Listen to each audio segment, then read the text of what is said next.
નમસ્કાર મિત્રો, રસોઈની રંગતમાં તમારું સ્વાગત છે। આજે આપણે બનાવવાના છીએ ફરસાણમાં ફેમસ એવા ખમણ ઢોકળા, જે આપણે ઘરે જ બનાવીશું। આપણે તેને બનાવવાની તૈયારી કરી લઈએ। સૌપ્રથમ એક બાઉલમાં 2 કપ જેટલો ચણાનો લોટ, અડધી વાટકી જેટલું ચોખાનો લોટ, જે માપનો ચણાનો લોટ લીધો તો એ જ વાટકીના માપનો આપણે દહીં લેશું।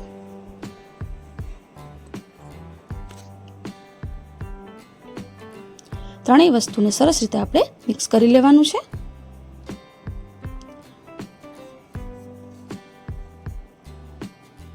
પાણી એડ કરતા જશું અને બેટર બનાવતા જશું।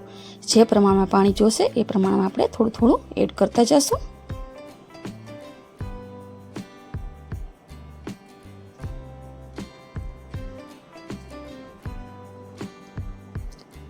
બેટર આપણું બનીને રેડી થઈ ગયું છે। સરસ રીતે આપણે મિક્સ થઈ ગયું છે। જો તમને થીક લાગે તો થોડું પાણી એડ કરી લેશો।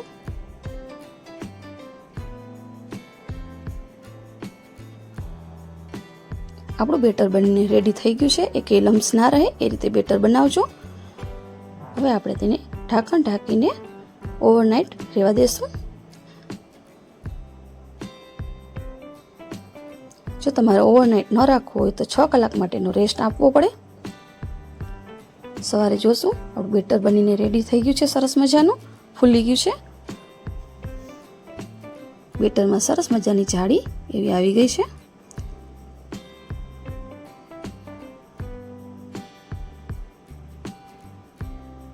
સ્વાદ પ્રમાણે મીઠું એડ કરશું। મીઠું હંમેશા લાસ્ટમાં જ એડ કરવાનું। મીઠાને સરસ રીતે બેટરમાં મિક્સ કરી લેવાનું છે।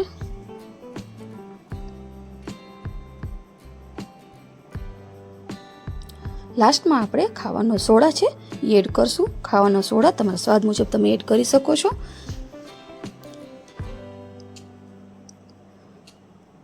થોડું પાણી એડ કરશું જેથી કરીને ખાવાનો સોડા છે એક્ટિવેટ થઈ જાય।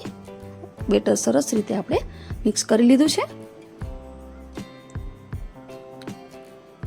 બેટરને આપણે કોઈ પણ વાસણમાં પાથરી દેશું। તમારી પાસે ઢોકરી હોય તો ઢોકરીમાં રાખી શકો છો, અન્ય વાસણમાં પણ એડ કરીને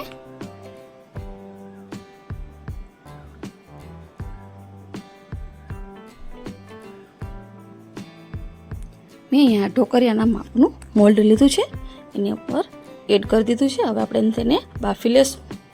હવે ઢોકળા બફાઈને રેડી થઈ ગયા છે। 15 થી 20 મિનિટ જેટલું મેં એને બાફવા રાખેલા હતા। બહાર કાઢીને ઠંડુ થાય ત્યાં સુધી આપણે એને રાખવાના છે। ઠંડા થઈ જાય ત્યારબાદ આપણે એને કટ કરી લેશું। સરસ મજાની જાળી એવી આવી ગઈ છે।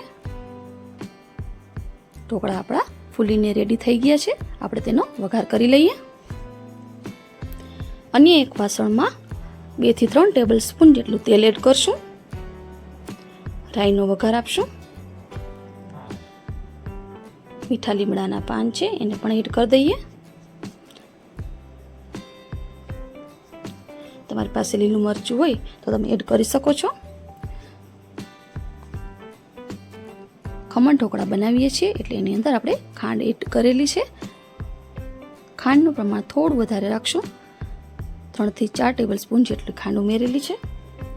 હવે બેટર ઉપર એડ કરી દેશું। આપણા ઢોકળા છે બનેલા એની ઉપર આપણે એડ કરી દેશું અને થોડી વાર રહેવા દેશું જેથી કરીને બધું પાણી શોષી લે।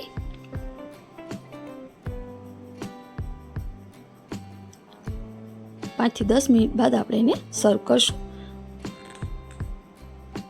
ફરસાણના ફેમસ એવા આપણા ખમણ ઢોકળા ગુજરાતીઓના ફેવરિટ બનીને રેડી થઈ ગયા છે। એન્જોય।